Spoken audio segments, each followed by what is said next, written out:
Welcome back. I'm Wavepunk, and this is week 57 of the Producer Diaries. Today, a little bit light on projects. I didn't get as much done last week as the Rocket League season is in full swing, but we did enter the Beatbattle, Bishu's Beatbattle here, and the job this time was to flip a sample you maybe have seen around social media if you're involved with any sort of like music or producer social media stuff.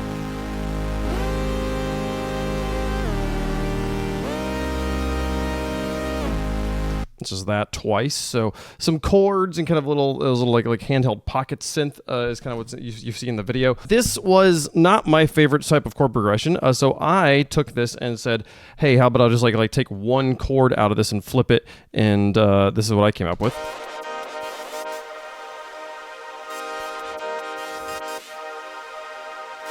Just taking kind of the chord and going back and forth between a kind of drier signal and then a really, really wet signal. Got a lot of different kind of post-processing happening here. The shaper box here is adding some of this kind of like time shaping, which gives it a lot of the shape as well as this filtering. And the rest of it's happening there as well, but it's this Valhalla is being automated to come on and off, which you see those green lines going up and down there, so super wet. All the way out there. It's a fun, it's a nice little sound. And then in the second half, we're doing the same thing, but just taking that exact same sound, but instead we put an OTT on it, we put a tremolo on it, bounced it.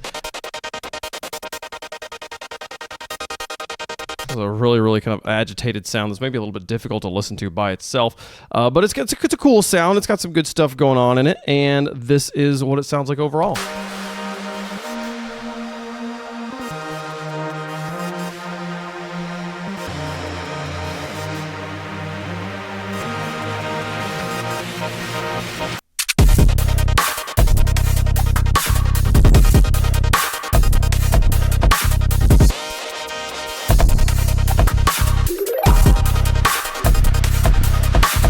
That was a cool sound. The challenge was 16 bars at 152 BPM, so pretty fast little project here.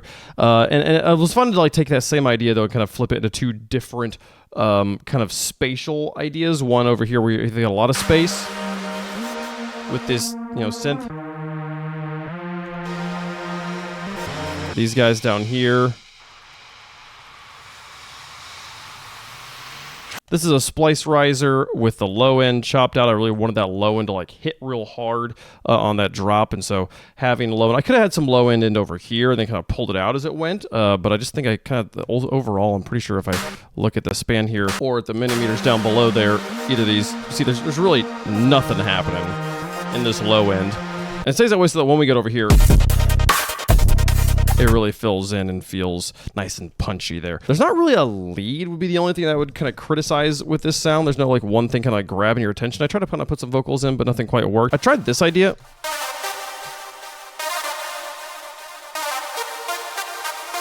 As like a lead sound.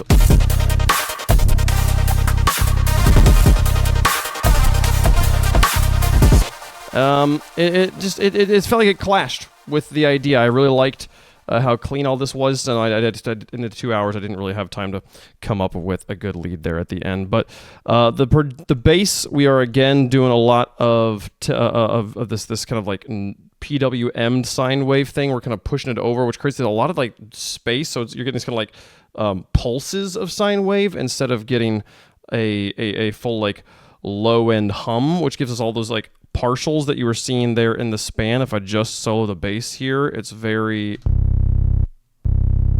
like there's some distortion for sure.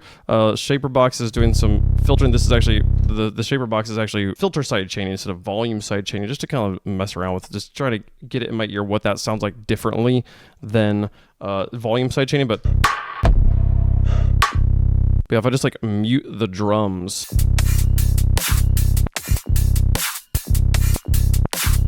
It's definitely different than a volume shaping, a volume side chaining, to have it kind of doing the filtering out there. This little pocket was fun. I liked that. This was that same idea from up here, from previously. It's actually the pre-drop sound. This guy over here, without the tremolo, but then with a bit of reverb, tail width sort of stuff happening on it. I put a widener on it so that it's in a very different kind of... Maybe it's hard to hear, but compared to... Like there's a more, it's more wide over here to help it fill in the space that has been taken up by all this stuff, right? Because I'm cutting everything out to have just that one sound happen here. I want to make sure that this one sound is not leaving us feeling like empty. You know, I want it to fill up that space, and it's so momentary that it's a fun little pocket of sound there. I like that one. The other thing I thought about putting in there was this sound, which I then just decided to put at a different spot. Which I thought was a really cool sound from Chime sample packs on his Patreon there. I thought about putting that over here. I was like, no, let's just put it over here. And again, we cut out the bass, cut out the kick drum. Didn't really cut out anything else. Just cut out the low end stuff, so to draw the attention back to the upper end as that's happening. If I leave this in here, it's just a little bit more... It kind of sits on top. Instead of the energy like deviating to one side and then popping back over. Like you don't get that like handoff if the bass is happening at the same time. So this piece was a lot of moving between like things that have bass and things that don't have bass, and kind of like using that as an idea. This was kind of a cool little project. The other project was an expansion on this All You Had to Do Was Stay by Taylor Swift drum and bass remix. I like the beginning part. But this I didn't really change anything here.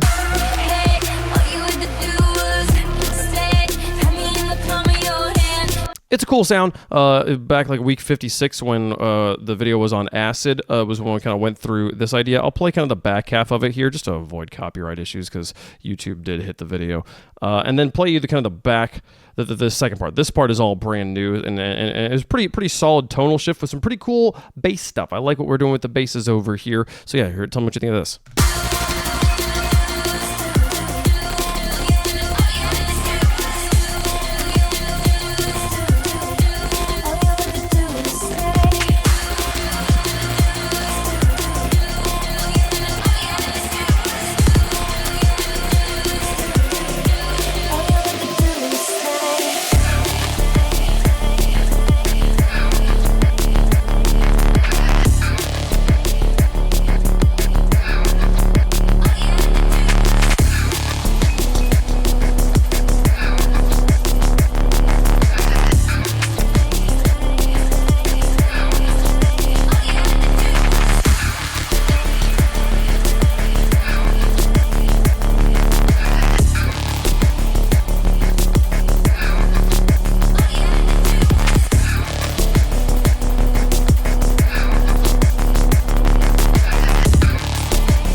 So a pretty strong kind of identity shift from the first half. The first half is a lot more kind of like happy, melancholy. This is like decidedly aggressive over here. And kind of two different basses. We built these from scratch, this guy. Which I think is a pretty cool sound. And then every one of these one shots is slightly different.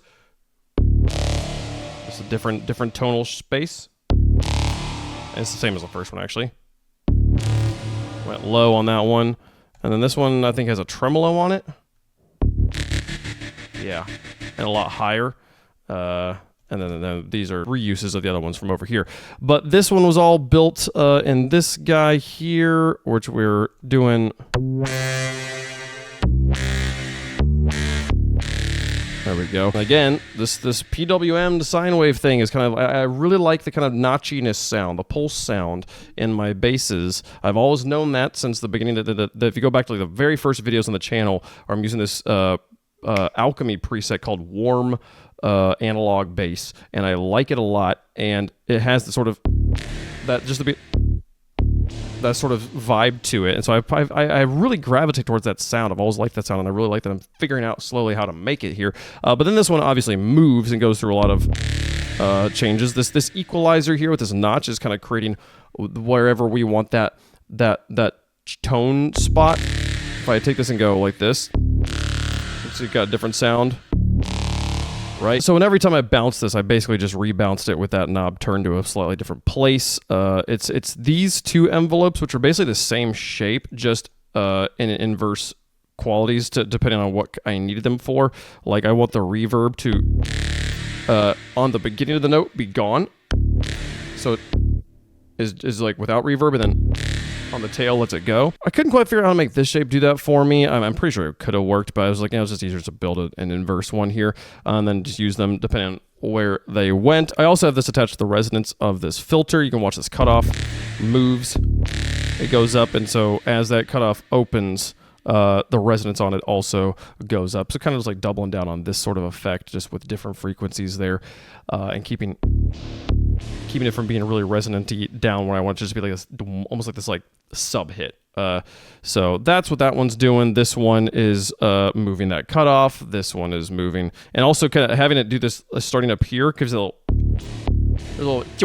there's a little bit of a laser sort of sound at the beginning of it to kind of give it a transient there at the beginning.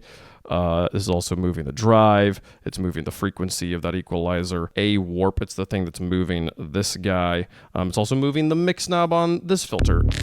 So at the beginning, really the filter kind of just drives, kind of just distortion.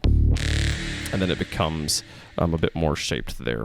The other bass, which is pretty fun here, I love the way these two hand off with each other. It's a little bit more of like a subby bass. And after having listened to it in a few different sound systems, I need to make this effect a little bit stronger. There's some side chaining going on if I turn off the side chaining. Yeah. It's a cool aggressive sound. It is kind of just this. I've been trying to make basses like this for a while. This shape is just moving all three levels for the different instruments.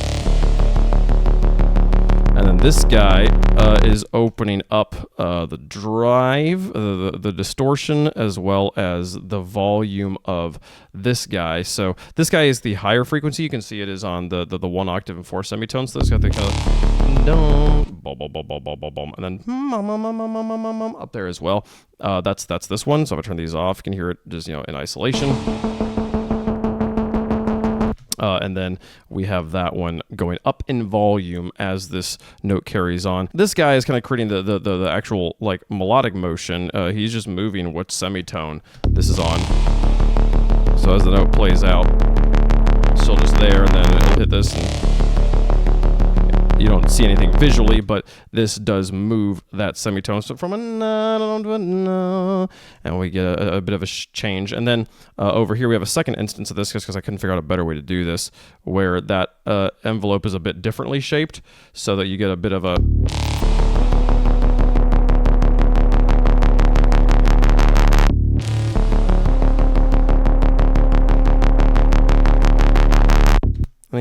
it kind of goes out at the end. You don't really hear it though. I think that right now it's two kind of, depending on what speakers you're listening on, you hear that it's just kind of like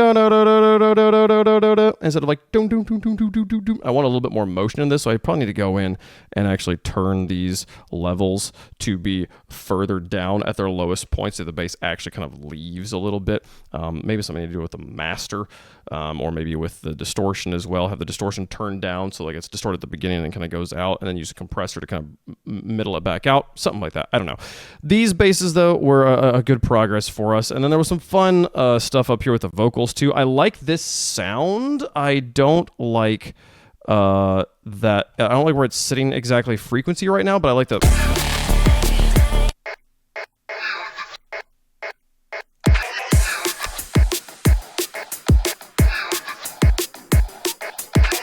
That's just all you had to do was audio pitched down an octave and then chopped up. So it's pretty, it's cool, it's fun, but it's not, it's a little obnoxious frequency wise. So I might adjust that a little bit, put some EQ on that to make it sit in a better spot. But the other thing we're doing is this tail on this sound here, which is also a fun thing. That this was a Melodyne, basically like pitch flexed this one too. Instead of going, all you had to do was stay, to go, all you had to do was stay, which does a nice job of moving us into like a more minor section of the piece, having it like land on the relative minor tonic note. I thought that was a pretty cool little shift there, and then having that tail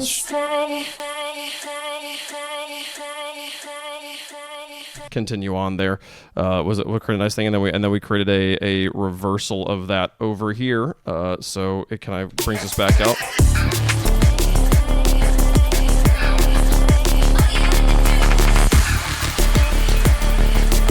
And then of course the groove shift over here, going from this full time kind of groove kind of a halftime groove.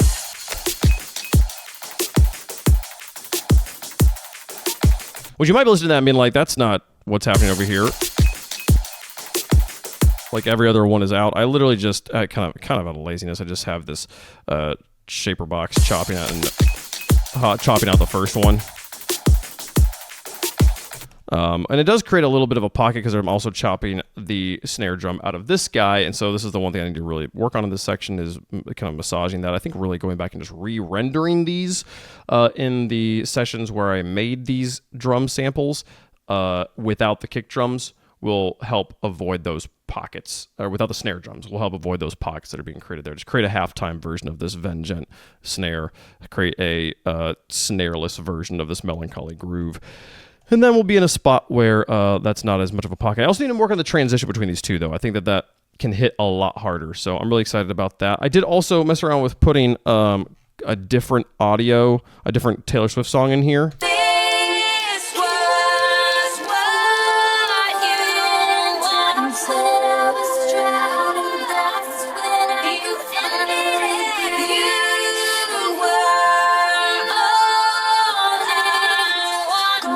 It's this is one of her other songs that I really like, Clean.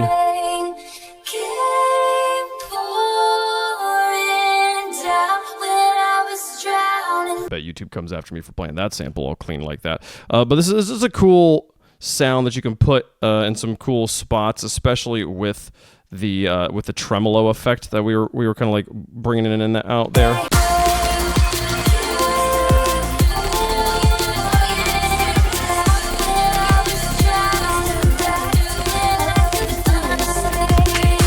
Like you could do something cool like that. So I think this is a really cool like second drop sort of idea. So we'll see where we get with that. I would like to finish this one, and I think if I sat down for like a good 4 hours someday this week, I could probably knock this out and just put it on Spotify, or on SoundCloud, excuse me. It won't make it onto Spotify, and just have it be done. Just have it be out there instead of something I'm just kind of fiddling around with. But I do like this as a second idea. So that's all we had time for this week. Thanks so much for watching. See you guys next week.